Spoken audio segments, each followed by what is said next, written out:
முதல்ல சொல்லி கொடுத்தாச்சு. ரெண்டாவது ஒரு பாப்பா வா, அந்த பொண்ணு தான் வருவா. வா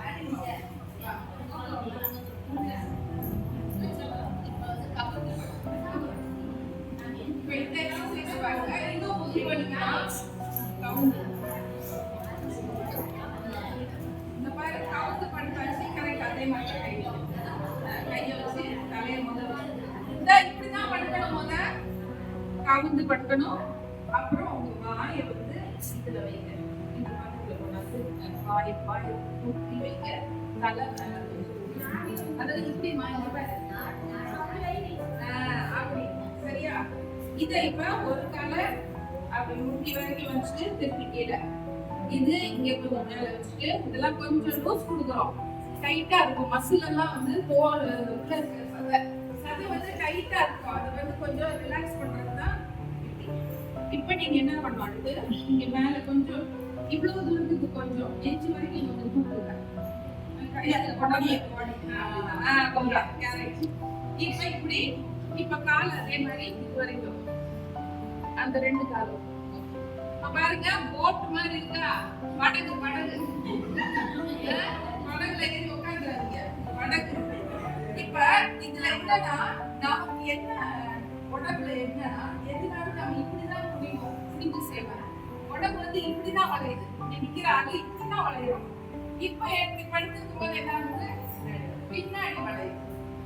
பின்னாடி வளையும் போது நமக்கு இந்த இப்ப நீங்க சும்மாவே நின்றுட்டு கொஞ்சம் இப்படியே கையெல்லாம் இப்படி பண்ணீங்கல்ல, பின்னாடி பண்ணும்பொழுது அந்த வலி வந்து குறைகிறத நீங்க உணர்வீங்க. இது இப்படி வந்துச்சா? இப்ப நீங்க கொஞ்சம் தூக்குங்க.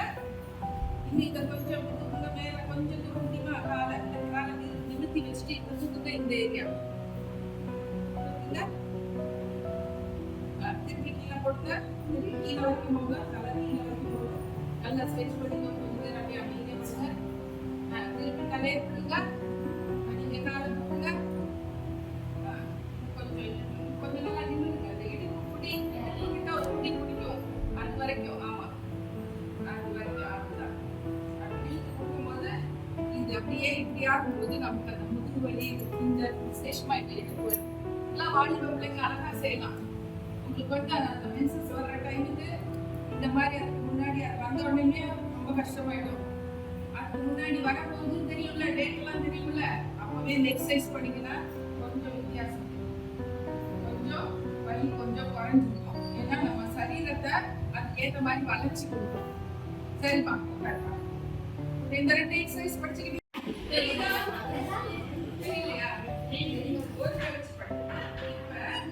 இப்ப உடம்ப வந்து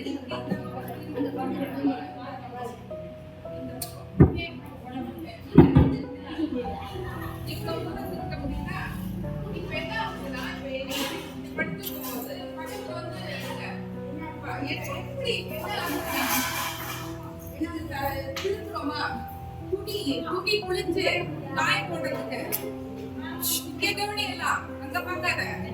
துணி புளியிறோமா? துணிய புளியும் போது எப்படி திருக்கிறோமா? அது மாதிரிதான். இப்ப நம்ம இப்படி இருக்கிறோம், இப்படியே தான் நடக்கிறோம். நம்மளால இப்படி திரும்ப முடியாது. ஆனா கொஞ்சம் இப்படி போய் பாருங்க.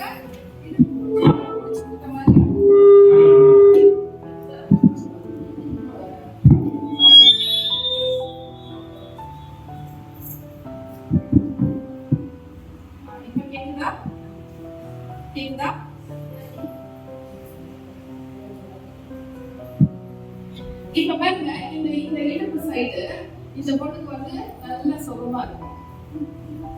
ஏன்னா இந்த மாதிரி ஒரு பொசிஷன்ல நம்ம படுக்கவே மாட்டோம். நமக்கு தெரியவே தெரியாது இப்படி ஒரு போஸ் இருக்குன்னு.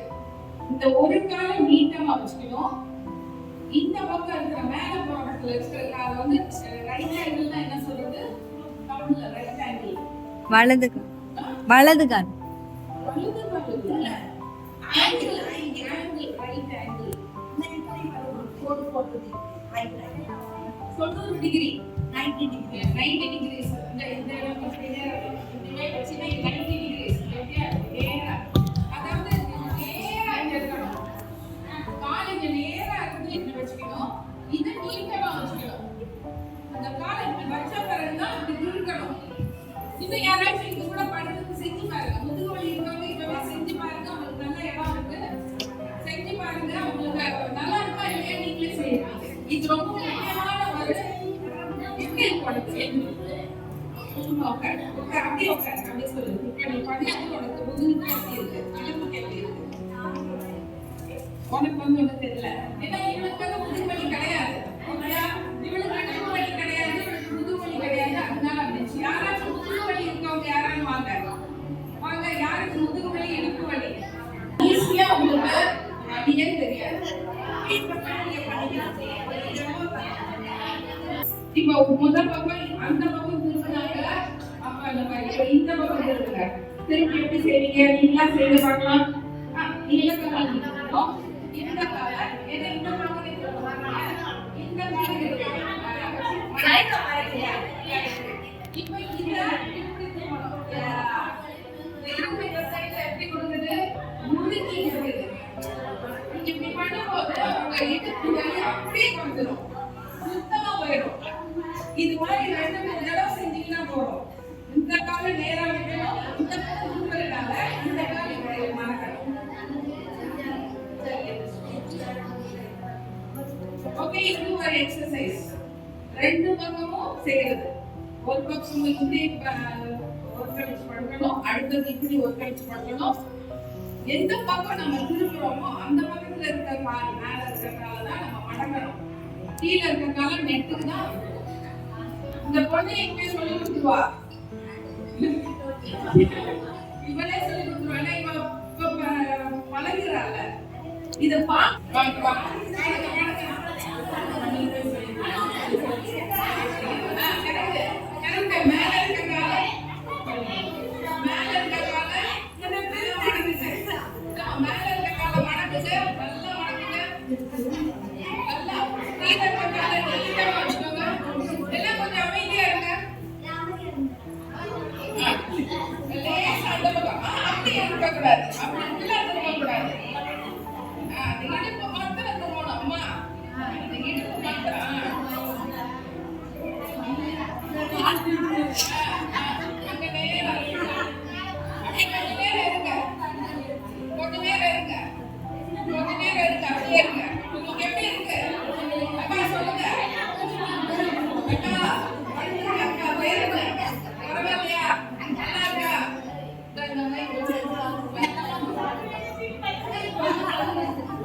Aku kan bener.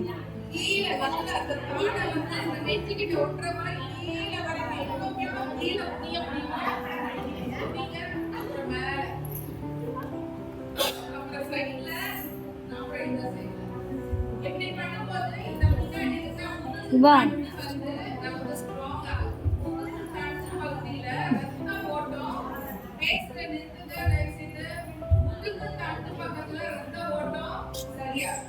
ரத்த ஓட்டம் எங்க இல்லையோ அங்க வந்து வீக்கம் ஆயிடும். உடம்பு வந்து ஒரு இடத்துல வீக்கி இருக்குன்னா அந்த இடத்துல ரத்த ஓட்டம் இல்ல.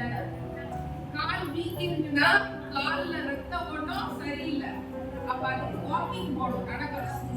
நிறைய பேர் நடக்க சொல்றாங்கல்ல.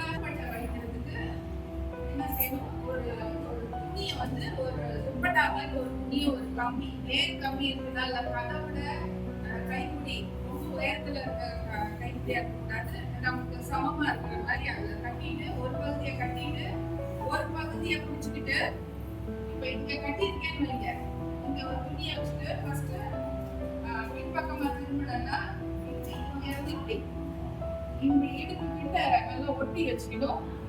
ஒண்ணு அது உடம்பு இருக்கக்கூடாது, உடம்பு நேரம் தான் இருக்கணும். இது மாத்திரம் இப்படி வரும். 2 அப்படி 10 தடவை. இது வந்து தோள்பட்டைக்கு நல்ல உறுதியா இருக்கக்கூடியதா இருக்கும். தோள்பட்டை வலி அப்படின்னு சொல்லும்போது இதை செய்யலாம். அதே மாதிரி பின்பக்கம் போய் திருப்பி அதே துணியை குடிச்சிட்டு இந்த பக்கம் 1 2 3 இப்ப என்ன ஆகுதுன்னா இந்த தோள்பட்டையெல்லாம் நம்ம நல்லா ஆடுது, அங்கெல்லாம் ரத்த ஓட்டம் வருது. எங்க வந்து மூவ்மெண்ட் அதிகமா இருக்குதோ, எங்க வந்து உங்களுக்கு நல்லா நடந்தீங்க, ஓடுனீங்க, வேலை செய்றீங்களோ அவங்களுக்கு வியாதிகள் நிறைய வராது. இந்த நிறைய வயசானவங்க என்ன பண்ணுவாங்க, பாட்டி மாதிரி உட்கார்ந்த இடத்த விட்டு எந்திரிக்க மாட்டாங்களா, ஒன்னா நோய் வர ஆரம்பிச்சு. நோய் வர்றதுக்கு இடமே விடக்கூடாது. அன்னைக்கு ஒரு அம்மா இங்க வந்து நின்றுட்டு திருப்பி போனாங்க, எங்க இங்க வாங்க அப்படின்னு சொல்லிட்டு. ஏன்னா அவங்க காட்டவே இல்லைங்க, மந்திரியோட ஆளுன்னு நினைக்கிறேன். கொஞ்சம் ஸ்டவுட்டா நல்லா வெளியில போட்டு வச்சிருந்தாங்க. ஆனா நீங்க கிடையாது. அதனால கொஞ்சம் வேகமா நடந்தாங்க. அப்ப அவங்க சொல்றாங்க, நான் வாக்கிங் போயிட்டு இருக்கேன். எனக்கு ரொம்ப சந்தோஷமா இருந்துச்சு. அப்பதான் எனக்கு தோணுச்சு, சரி கிராமத்து ஆளுகளுக்கு சில காரியங்கள்லாம் கற்றுக் கொடுப்போம். யாரும் தெரியுதா, இந்த ரோட்ல அப்படியே எடுத்துட்டு போனாங்க, அப்புறம் திரும்பி வந்தாங்க. யாரும் தெரியுதா, டீச்சர் இங்க வரைக்கும் வந்தாங்க, அங்க வரைக்கும் போயிட்டாங்க. அதே மாதிரி அவங்க வாக்கிங் யாரோ சொல்லி கொடுத்துருக்காங்க, நீ நடந்தீங்கன்னா உனக்கு இந்த நோய் இருக்காது, அந்த நோய் இருக்காது. அதனால நீங்க எவ்வளவு எவ்வளவு கல்வி நீங்க நல்லா இருக்கிறத பாருங்க. எல்லா பகுதியிலையும் உங்களுடைய சரீரத்துல மூவ்மெண்ட் இருக்கணும். அப்படி இருப்பதுனா உச்சநிலையில இருந்து உள்ளங்கால் வரைக்கும் எந்த வலி இருக்காது.